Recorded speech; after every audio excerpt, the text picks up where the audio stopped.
రంగంలో లబ్ధ ప్రతిష్ఠులుగా పేరు తెచ్చుకున్న దర్శక నిర్మాతలు సైతం ఒక్కోసారి కొన్ని విషయాల్లో తప్పటడుగు వేస్తూ ఉంటారు. ముఖ్యంగా కొందరు నటీమణుల విషయంలో సరైన అంచనాలకు రాలేకపోతారు. అలా కొందరు దర్శకుల తిరస్కరణకు గురై ఆ తర్వాత తమ ప్రతిభతో ఉన్నత శిఖరాలను అధిరోహించిన నటీనటులు ఉన్నారు. వారిలో మహానటి సావిత్రి ఒకరు. ఎల్వి ప్రసాద్ వంటి గొప్ప దర్శకుడు కూడా సావిత్రిలోని టాలెంట్ని గుర్తించలేక సంసారం అనే చిత్రం నుంచి ఆమెను తొలగించారు. అదే సావిత్రి ఆ తర్వాత కోట్లాది మందికి అభిమాన నటి అయ్యారు. తన నటనతో హావభావాలతో ప్రేక్షకుల్ని కట్టిపడేసేవారు. మహానటిగా నీరాజనాలు అందుకున్నారు.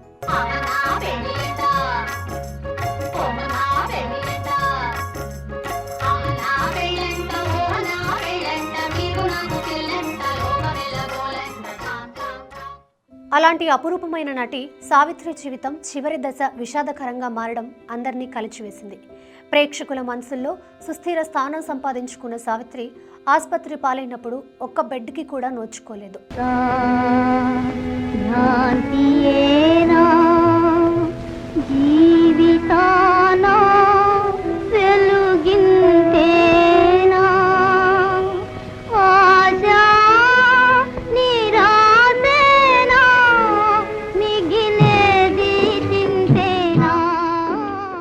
అనాథ మృతదేహంలా ఆమెను ఓ పక్కన వదిలేశారు.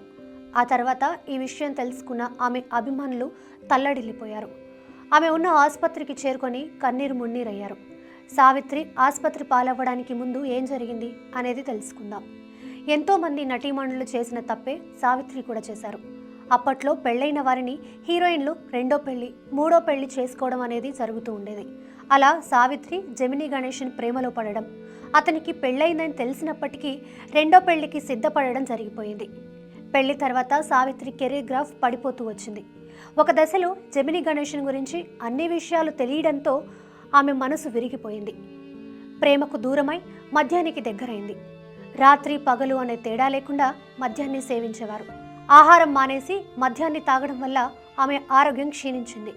దాంతో ఆమెకు అవకాశాలు కూడా బాగా తగ్గిపోయాయి.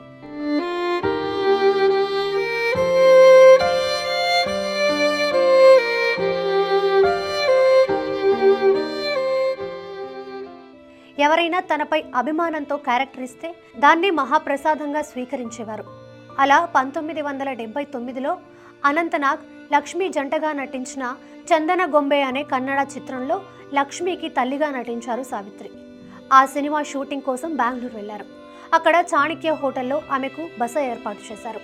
ఒకరోజు షూటింగ్ పూర్తి చేసుకుని హోటల్కి వచ్చిన ఆమె విరామం లేకుండా మద్యం తాగారు. అప్పటికే అనారోగ్యంతో ఉన్న ఆమె ఆహారం తీసుకోలేదు, మెడిసిన్స్ కూడా వేసుకోలేదు. పైగా మోతాదుకు మించి మద్యం తీసుకోవడంతో స్పృహ కోల్పోయి కోమాలోకి వెళ్ళిపోయారు. విషయం తెలుసుకున్న హోటల్ సిబ్బంది ఆమెను దగ్గరలోని ఓ ప్రైవేట్ ఆసుపత్రికి తీసుకువెళ్లారు.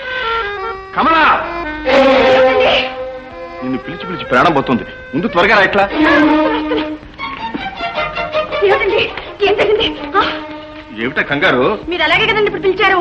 అసలే నాకు భయం. ఏమిటో చెప్పండి త్వరగా. చంపేపు ఇలా ప్రతిదానికి భయపడి ఎప్పుడో హరి అంట. అవే మాట్లాడండి. అసలు సంగతి ఏమిటో చెప్పండి త్వరగా. భయపడకుండా వింటావా? ఏమండి, నేను భయపడే సంగతి అసలు చెప్పలేదు. కోమాలో ఉన్న సావిత్రిని చేర్చుకునేందుకు ఆ హాస్పిటల్ వారు అంగీకరించలేదు.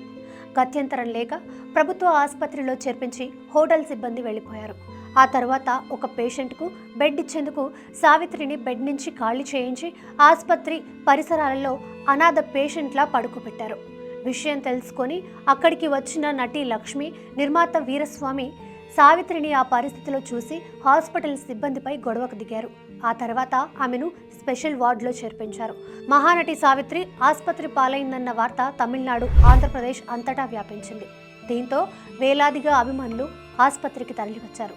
కోమాలోకి వెళ్లిన సావిత్రి తిరిగి స్పృహలోకి రాలేదు.